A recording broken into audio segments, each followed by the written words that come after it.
Hello everyone, কি অবস্থা সবার? আশা করি সবাই অনেক ভালো আছেন। তো আজকে আমরা দেখব কিভাবে আমরা একটা React অ্যাপ্লিকেশনে ShadCN UI ইমপ্লিমেন্ট করতে পারি TypeScript ব্যবহার না করে। ঠিক আছে? তো ShadCN UI হচ্ছে একটা UI লাইব্রেরি। যারা ইতিমধ্যে Daisy UI বা এই ধরনের অন্য কোনো UI ইউজ করে আসছেন, আপনারা হয়তোবা জেনে থাকবেন যে ShadCN UI অনেক বেশি পপুলার এবং সেই জন্যই আশা করি আপনারা এই ভিডিওটা দেখতে আসছেন। তো সেটাই আমরা আজকে দেখব কিভাবে। তো প্রথমে আমরা ShadCN UI লিখে যদি সার্চ করি গুগলে, তো আমরা এই ওয়েবসাইটটা পাবো এবং আমরা গেট স্টার্টেডে ক্লিক করব এবং এখানে আমাদেরকে চুজ করতে বলতেছে আমরা কোন ধরনের অ্যাপ্লিকেশন মানে ফ্রেমওয়ার্ক ইউজ করতেছি। তো সেটা নেক্সট জেএস হইতে পারে, ভাইট হইতে পারে। তো আমরা ভাইট ইউজ করলে ভাইট সিলেক্ট করব। এরপরে এখানে তারা যে সাজেশনটা দিছে, প্রথমে আমাদেরকে টেলউইন্ড সিএসএস সেট আপ করে নিতে হবে। এরপরে tsconfig.json ফাইল এডিট করতে হবে, অনেক কিছুই করতে বলছে। তো এই আমরা যেহেতু টাইপস্ক্রিপ্ট ব্যবহার করি না, আমরা এখানে জাভাস্ক্রিপ্ট লিখে সার্চ করব এবং আমরা এই জিনিসটা কপি করে নেব। কপি করার পর আমরা এখানে একটা ফাইল তৈরি করব jsconfig.json নামের এবং এটা পেস্ট করে দেব। আর এখানে একটা জিনিস চেঞ্জ করব, যেহেতু আমাদের সবগুলো কোড আমরা সোর্স ফোল্ডারের ভিতরে রাখতে চাই, তো এখানে সোর্স এই কথাটা লিখে দেবো। ঠিক আছে, সোর্স স্ল্যাশ লিখে দিতে পারি। ওকে, এটা হয়ে গেল। এরপর আমরা আবার ব্যাক করব। তো ব্যাক করে আমাদেরকে একটা কমান্ড রান করতে হবে। তো সেটা হচ্ছে এই কমান্ডটা। তো আমরা এই কমান্ডটা রান করব আমাদের টার্মিনালে। নতুন একটা টার্মিনাল নিয়ে আমি সেটাকে রান করে দিলাম।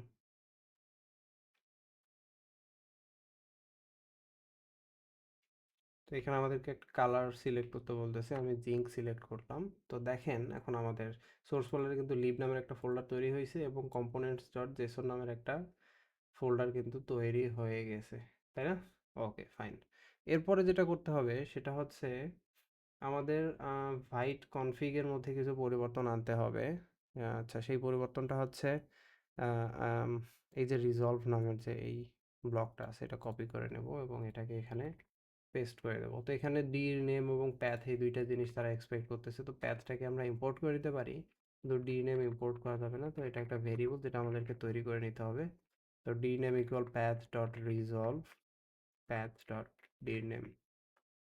ওকে, তো এখানকার আমরা সব এরর সলভ করে ফেললাম। এরপরে আমাদের মেইন কাজ হচ্ছে এখন আমরা স্যাট সিএন এর যে কম্পোনেন্টগুলো সেগুলো এক্সপ্লোর করব। যেমন আমার যদি বাটন দরকার হয়, আমি বাটনে ক্লিক করব। এইরকম ধরনের কোনো একটা বাটন যদি আমি ইউজ করতে চাই, তাই না? তো তারা এখানে আমাদেরকে বলতেছে এই কমান্ডটা রান করতে হবে ইনস্টল করার জন্য। তো রান করে দিলাম। তো এটা রান করার ফলে দেখতে পাবেন এখানে কম্পোনেন্টস নামে একটা ফোল্ডার তৈরি হয়ে সেখানে বাটন ডট জেএসএক্স তৈরি হয়ে গেছে। এখন এই বাটনটাকে আমি এখানে ইউজ করতে চাইলে জাস্ট এখানে বাটন লিখবো, ইম্পোর্ট হয়ে যাবে এবং এখানে বলবো ক্লিক হেয়ার। এখন যদি আমি লাইভ সেটটা দেখি, এখানে কিন্তু সুন্দর একটা বাটন চলে আসছে, তাই না?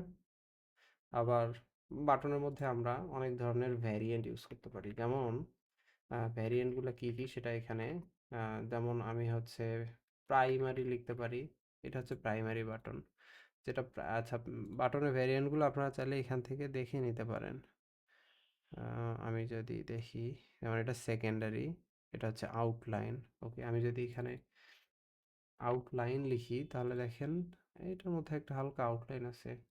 আবার সেকেন্ডারি, সেকেন্ডারি হচ্ছে এরকম। আবার আমি যদি ডিস্ট্রাকটিভ লিখি তাহলে একটা লাল টাইপের হয়ে যাবে। তো এই ধরনের অনেক ভ্যারিয়েন্ট আছে, এগুলো আপনারা এখানে কিন্তু দেখতে পারেন।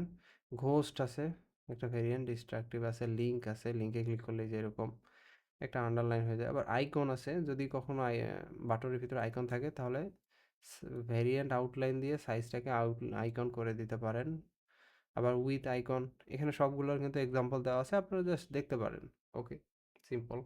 এরপরে অন্য কোনো কম্পোনেন্ট দেখি, যেমন ধরা যাক উম,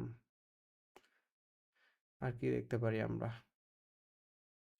আপনারা সবগুলো একটা একটা করে অবশ্যই ট্রাই করে নেবেন। যেমন আমি টগলটা দেখি, তো টগল এরকম কিছু একটা, তাই না? তো টগলটাকে যদি আমি ইউজ করতে চাই তাহলে এরকম, এটাকে জাস্ট কপি করে নিয়ে এখানে জাস্ট রান করে দেব। এরপরে আমি এই যে এটার ইম্পোর্টের এটা কপি করে নিতে পারি এবং এটা এখানে পেস্ট করে দিলাম। আর হচ্ছে তাদের যে কোডটা আছে এটাকেও কপি করে নিলাম।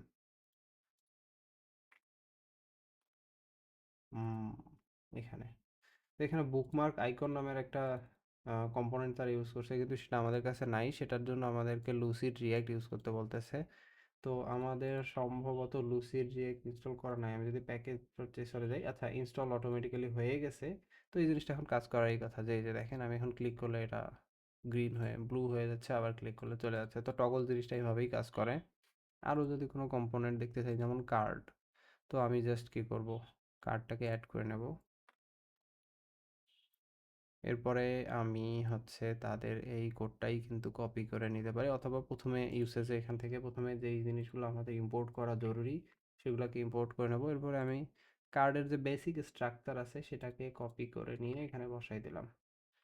ওকে, এখন যদি আমি এখানে যাই তাহলে দেখেন এই যে একটা কার্ড তৈরি করা কিন্তু হয়ে গেছে। তো এই হচ্ছে আমাদের কার্ড। তো বুঝতেই পারতেছেন কিভাবে চ্যাট সিনেমাই কাজ করে। আপনারা সবগুলো কম্পোনেন্ট এক্সপ্লোর করে দেখতে পারেন। আবার তাদের কাছে ব্লকস আছে, প্রি-মেড কিছু ডিজাইন যেগুলো আপনারা কপি করতে পারেন।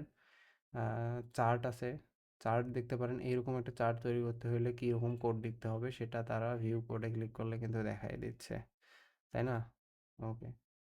তো আশা করি এটা দেখার পর থেকে আপনারা সেটসিনিউআই খুব সহজেই আপনাদের রিয়্যাক্ট অ্যাপ্লিকেশনে ইমপ্লিমেন্ট করে খুব সুন্দর সুন্দর কম্পোনেন্ট ইউজ করে অনেক সুন্দর ওয়েবসাইট তৈরি করে ফেলতে পারবেন। এবং সবথেকে মজার বিষয় হচ্ছে এটা কিন্তু অলরেডি ডার্ক মোডের সাথে কম্প্যাটিবল। যেমন আমি যদি আমার ওয়েবসাইটটাকে জাস্ট এখানে বলে দেই যে বডিতে একটা ক্লাস দিয়ে দেই,